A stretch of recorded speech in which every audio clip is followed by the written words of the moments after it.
Sitaraman is rewriting her own budget because she has done so many changes in the course of the post-budget scenario, particularly in the last 4 or 5 weeks. Is really quite remarkable in the sense every step is a contribution of more positive element. The combined effect of all this has to become visible in the course of time. So therefore, I think no one of us should lose our heart or lose our sleep by what is going to happen next. So we have to bear with this kind of a situation probably for the next 6 to 9 months, and you will see a distinctive change in the economic scenario. With this preface, I think I will go over to the presentation. I will start with this particular quotation, and that comes from Chandrasekhar of the TCS. Just about 5 weeks ago or so, I think he was asked to give his impression about what is happening currently, and he said there was a time when he was the CEO of the TCS. He used to consult economists, but we realized that economists gives him greater degree of confusion, and therefore he always has to think that the long term is much better to look at rather than taking sort of inputs and advice from the economists.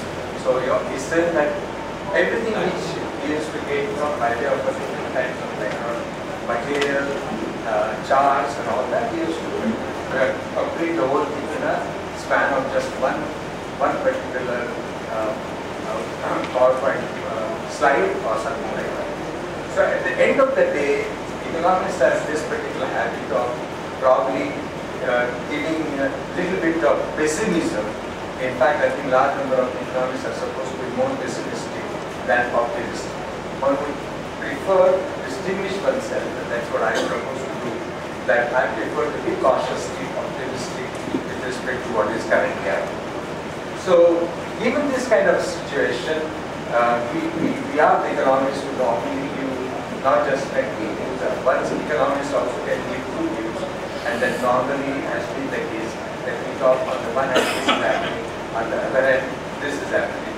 So you take your own message and come to it in particular country.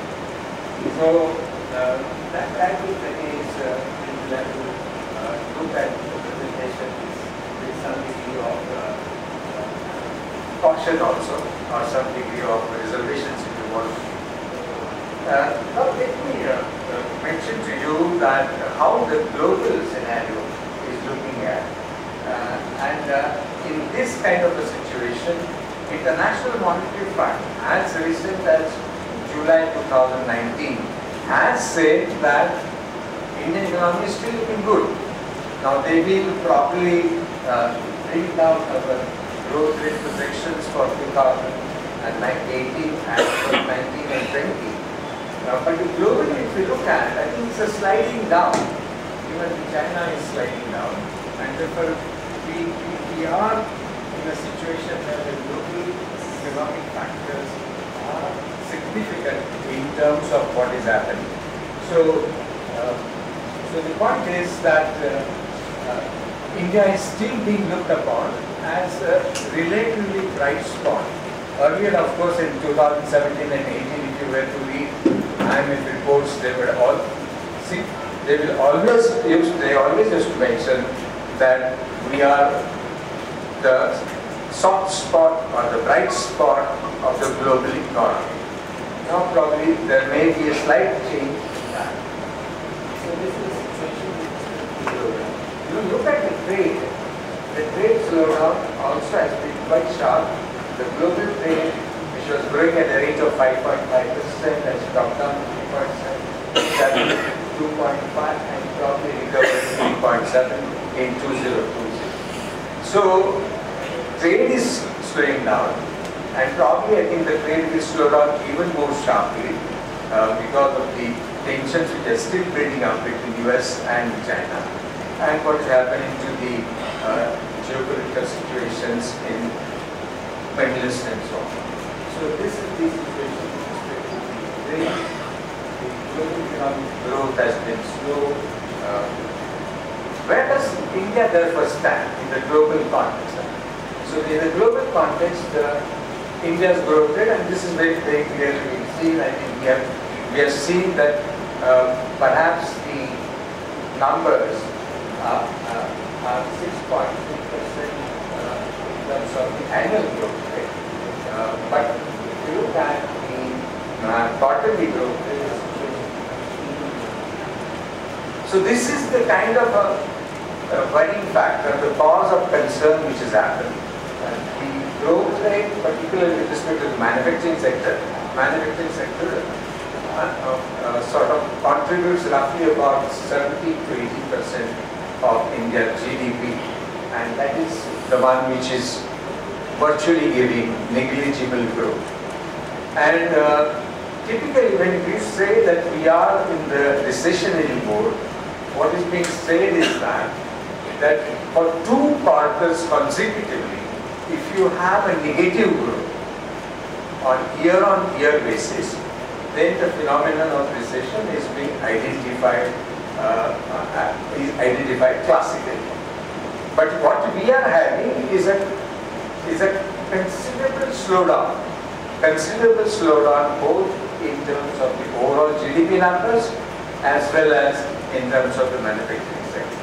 So this is a fact which we cannot ignore. Now, what are the critical factors which are the drivers of economic growth? Now, in terms of the expenditure side of the economy, the expenditure of the economy is shared by private consumption expenditure, then government consumption expenditure, government and the investment ratio, that is capital formation. Now, we also have the trade as an important driver. But in case of India, exports are lower, much lower than the overall imports, and therefore its contribution is seen to be not very significant. In fact, it is a negative contributor. But the export growth can be a powerful engine of turning around the economy. But right now, that is not the situation. That has been the case with respect to many countries in the world, particularly China and Southeast Asia and Japan in the 60s and 70s. So the exports used to be the main engines of economic growth. It was there in the case of Japan, it was there in the case of China from 1980 to right now, right up to 2015-17, 16-17, and in case of the Southeast Asian countries. So in case of India, the exports have started looking up very well, but in the last 4 to 5 years, there has been virtual stagnation in the export. So the exports are not the major drivers. Therefore, one has to look what are the other factors which can bring about economic growth.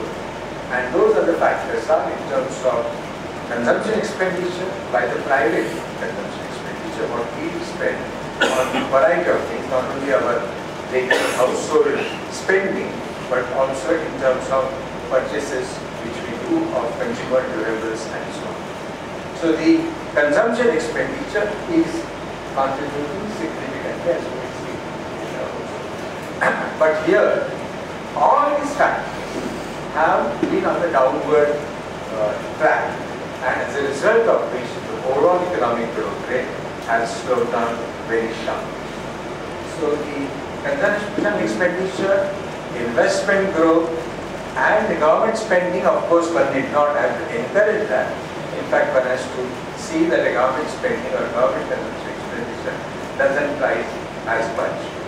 So the main driving force is therefore how much consumption expenditure takes place from the private sector and how much investment expenditure, investment activities takes place from the both government and the private sector. Now, when the consumption expenditure, what we are seeing currently in terms of the aggregate demand, as we call it, is the slowing down of the consumption spending by the households, by the individuals, by the firms and so on.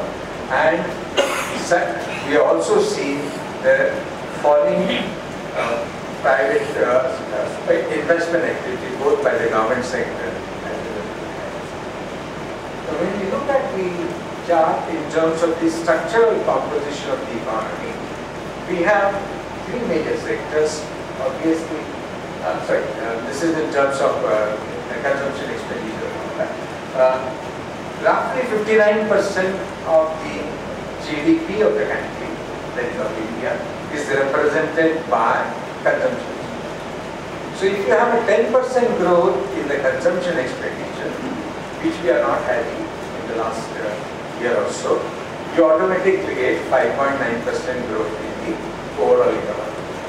If you have a similarly 10% growth in the investment ratio, then you get 2.9% growth in the overall economy. And if you keep the government final consumption expenditure under control, we don't want it to rise, then you still get from the two sectors at least roughly about 7.5 to 8% growth. So what is the underlying problem area? That somehow the consumption expenditure has slowed down, somehow the investment ratio has also slowed down. Now look at it from the perspective of the structural composition of it. What we are seeing is the expenditure side of the GDP. Now the structural composition. In the structural composition, we were expecting the industry to be performing much better. In fact, the Manufacturing India, all that campaign was expecting that the manufacturing sector should be at least 25%. Together with other components of the industry, which is in terms of mining, electricity, all of that, the industry sector should have been contributing roughly about 28 to 30%. But unfortunately, despite 10 years of a lot of proclamations about manufacturing hub, manufacturing India, nothing of that kind has happened. In fact, the manufacturing sector by itself, in terms of its contribution to the GDP, has remained under stagnation. The share has not gone up. So therefore, if there are two drivers, one doesn't expect agriculture to do well, because agriculture in most of the countries are contracting, and in India also its contribution has been contracting. So agriculture's growth normally takes place if it is 3% to 4% is considered to be very good, and for the economy of our size, 3 to 4% agriculture growth is considered to be extremely good. So therefore, agriculture is not going to make much contribution, but agriculture of course supports the rural incomes consumption expenditure. From that perspective, the agriculture sector becomes important. But look at the other two sectors. What is more important is the manufacturing or industry sector and the services sector. We have leapfrogged ourselves into the services sector, as many economists and commentators have said. So normally, when the transition takes place post-economic reform, one expected that India would gradually progress from agriculture to manufacturing or industry and then towards services. But India economy has transited itself very rapidly into the services sector. So now the services sector, if it becomes the powerful growth engine of the economy, and if it grows at a rate of 9 to 10%, it certainly adds about 5.5 to 6% of the economic growth. If industry also grows at 10%, again, then it will contribute roughly about 2.2 to 2.3%. And agriculture contributes a negligible about 3% or so. So what we require is a kind of a change in the structural growth patterns in which industry and manufacturing should also now gather momentum. And that has been the effort in terms of the policy. But there are lots of inadequacies in terms of implementation of those policies, as a result of which the manufacturing sector has not been able to come out more strongly to contribute to the overall economic growth. Now that being the case, let us move forward and see what happens. Now, this is what the overall economic structure has been, or the overall economic scenario has been in terms of sliding down of economic growth, in terms of structural composition of economic growth, in terms of the overall formation of the expenditure pattern of economic growth. Now comes the important aspect, and that is the question about what is it that is hurting the economy. Now, what is it that is hurting the economy? And obviously one would like to see what the Government of India documents say, what the Reserve Bank of India documents say. Now, the Reserve Bank of India document, which is the annual report of the Reserve Bank, which is of course the powerful central banking institution, policy making think tank, that one makes this kind of a comments. So very clearly, it has not been possible to find out whether the problem of India is cyclical in nature or a structural in nature. These are two different dimensions, and we'll come to that later. So the cyclical dimension has one set of policy response. Structural dimensions of economic recession or slowdown will have another set of economic. So there will be certain things which will be common, but there are some things which are not common between the cyclical and structural aspect of economic slowdown. And why are they?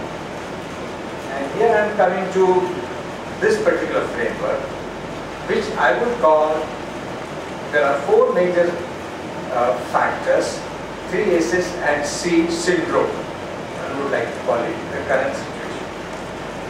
Every economy will have some degree of seasonality. India has probably a slightly stronger degree of seasonality. Now you have a monsoon season of roughly about 3 to 4 months, and during monsoon season, a lot of activities are on the slow economic level. Whether it is a construction activity, whether some of the agro-based industrial production activity. So many activities have a seasonality. Because the construction is slow, the cement and steel consumption also starts getting affected. There is sentimental aspect. Now, sentimental aspect is very, very critical in every economy, because at the end of the day, what kind of a sentiment, what kind of an outlook which you have transmits itself in terms of your behavioral pattern. Behavioral pattern in terms of consumption, behavioral pattern in terms of your saving, behavioral pattern in terms of your investments. So therefore, the sentiments which were supposed to be very strong at the beginning when the Modi II government came to power. Everybody believed the political stability has been re-established and with a good counting majority. Now with that kind of a situation, a lot of people expected that the budget of 2019 will give a sense of new direction, and that direction was not there. Therefore the sentiments which was reflected in the stock market, for example. Stock market sometime in June early, the Sensex had touched probably about 40,000 last month. It has crossed 40,000. Now when the things didn't happen according to the expectation in the July budget, the stock market started retracing itself, and that was the reflection of the sentiments having been affected in terms of what proximate situation was in the investment market, which is the stock market.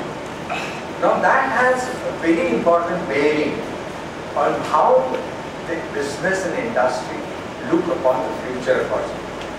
Because stock markets, of course, has a large element of speculation, large elements of disruptive activities taking place on transaction, but at the end of the day, it is also a very good barometer of the typical outlook of the economy. And if that outlook gets hurt because certain things which were expected are not being done, then you have a major problem. And that's how the sentiments were affected in the economy. One could have expected resurgence to take place post-budget, but it did not happen. And that got probably prolonged till what has happened yesterday. Then the structural aspect. The structural aspects are the one which has many manifestations, and we will see it later. And that is the one which requires tremendous amount of economic reforms.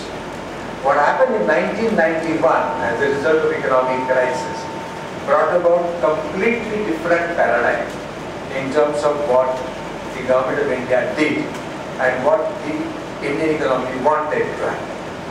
So that kind of a paradigm was expected in a structural reforms. And then cyclical aspect. Cyclicity is a phenomenon which can be what we call the boom bust developments and so on. So there is a down cycle and there is an up cycle. So those kind of things are of a cyclical nature. Now the Reserve Bank of India was saying that we are not sure whether how much of it is cyclical, we cannot delineate the factors, and how much of it is structural. Seasonality and sentiments aspect probably they are taken for granted. Seasonality of course one takes it for granted, but the sentiments you cannot take it for granted, because in my way of looking, sentiments are the crucial aspect in the management of the emotional strength of the economy. And that emotional strength ultimately reflects itself into actual behavior. Now what is the seasonality? If I want to sort of put it in the terms of arithmetic or the overall pattern, which I take 100 as a total situation, I would put seasonality around 10, I would put sentiments around 15, and I will put cyclicity or cyclical aspect to structural aspect around 75%. So predominantly the current economic slowdown is a manifestation of what has happened on the cyclical side of the economy and on the structural side. And structural infirmities or rigidities is not a phenomenon of a year or two. It is built, it's a legacy. It's a legacy of 5 years, 10 years, or even longer. And that if legacy continues, then you have to deal with it with a more powerful economic response and policy measures. And that's where we are trying to see how it turns out. Now the cyclical aspect, I think globally this is a phenomenon which is present. It lasts probably for the few quarters and then the turnaround takes place. The booms and busts. Normally, why the Reserve Bank was raising this issue? The Reserve Bank was raising this issue because the Reserve Bank wanted to identify what kind of a monetary response it can give and how much repo rate reductions it can take, it can undertake. So that is a counter-cyclical monetary policy measure, and this is not Indian phenomenon, this is globally also. Whether we can bring down the interest rate below 0%, negative interest rate, that is a problem which is confronting the European Central Bank, that's a problem which is confronting the Japan, that's a problem which is confronting the US. So that is a cyclical aspect. Then you deal with it largely through the monetary correction and also through fiscal deficit. So the fiscal deficit is a system by which you start borrowing more money and start spending money in a variety of ways through the governmental channels. So these are the two things which Reserve Bank wanted to identify. But the Reserve Bank, in its concluding part, has said that the problem is looking to be more structural in nature, and therefore what kind of reforms are required for the structural aspect of the economy needs to be looked at more carefully, not by the Reserve Bank. Then the ball goes into the court of the Government of India or the Ministry of Finance. Because in many of those things, Reserve Bank is not capable of handling. Because if you want to do reforms, you want to be done reforms